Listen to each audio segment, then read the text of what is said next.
How to fix copyright claim on TikTok. If any day you face any copyright claim on any of your videos on TikTok, just follow the following steps.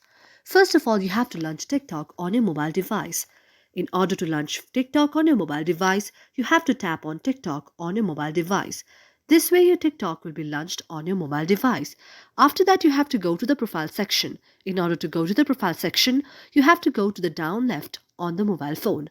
After that, you will see a screen like this. Now you have to go to the three lines on the top. After you go to the three lines on the top, you have to go to the option of Settings and Privacy. After you go to the option of Settings and Privacy, you have to scroll down until you find the option of Report a Problem. After that, you have to tap on Report a Problem. After that, you will see an interface like this. Now you have to scroll down until you find the option of Submit a Report. After that, you have to tap on Submit a Report.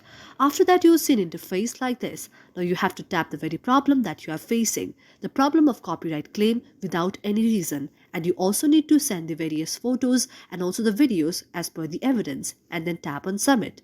And after the TikTok will receive your very problem, the TikTok will analyze it and your problem will be solved within 24 hours. Thank you for watching our video, and if you liked our video, do subscribe our channel.